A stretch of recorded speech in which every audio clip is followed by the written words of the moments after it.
a França também se apropriou da igreja. Ela levou a Santa Sé para Avignon e aí começou o cisma.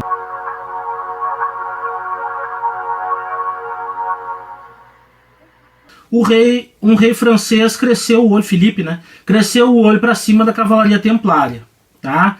E ele se apropriou e se favoreceu dos bens do templarismo quando teve toda aquelas excomunhões, perseguições para cima dos cavaleiros, eles foram mortos, enfim, a Inquisição, né? Então, a França tomou conta da riqueza do tesouro templário na França.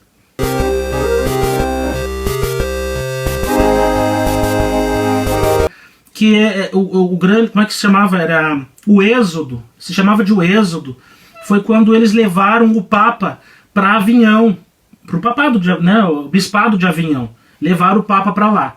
E por alguns anos o papado ficou em Avignon. E o que aconteceu então com a Inglaterra? A França adquiriu mais poder do que a Inglaterra, né? E a Inglaterra era fiel a Roma. A Inglaterra era católica, fiel a Roma. Quando o papado voltou para Roma, então se estabeleceu um papa em Avignon, um antipapa. A maioria não eram muitos cardeais naquele tempo. Cardeais são os príncipes da igreja, né, que elegem um papa. Não eram muitos cardeais. Aqueles cardeais, na maioria eram franceses. Tinha tipo 7 ou 8 cardeais franceses, mais uns 3 ou 4 italianos. Quando o papado foi para Roma, se elegeu então um papa italiano. E os franceses elegeram um papa francês em Avignon. E aí o papa francês excomungou o papa italiano excomungou o papa francês, e assim nasceu o cisma. Neste meio tempo, estava acontecendo a primeira fase da Guerra dos 100 Anos, que foi o quê?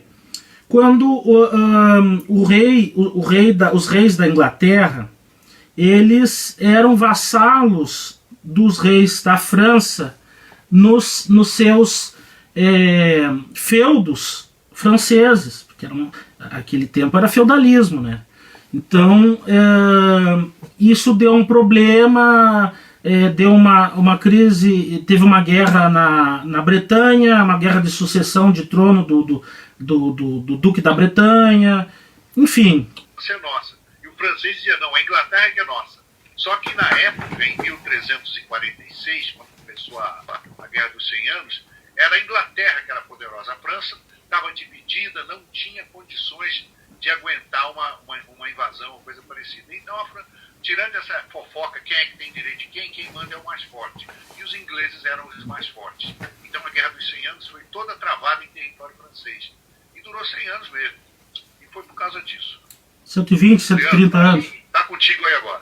Desculpa, viu? 26 anos eu 120, 130 anos, mais ou menos. Foi a guerra. Mas eles não chamavam de Guerra dos 100 Anos da época, porque eles não sabiam que ia durar 100 anos. Mas enfim. Não sabia que ia durar isso tudo. Não é exatamente a Guerra dos 100 Anos que a gente quer tratar. A gente quer tratar na segunda fase da Guerra dos 100 Anos, que foi quando começaram as Guerras Fernandinas. Aí é o assunto que tem a ver com a Revolução de Avis. Por que tem a ver com a Revolução de Avis as Guerras Fernandinas? Eu considero que a Revolução de Avis ela começou com o fim da última Guerra Fernandina. A última Guerra Fernandina, o Fernando, ele tinha pretensão ao trono de Castela, porque ele era bisneto do rei de Castela.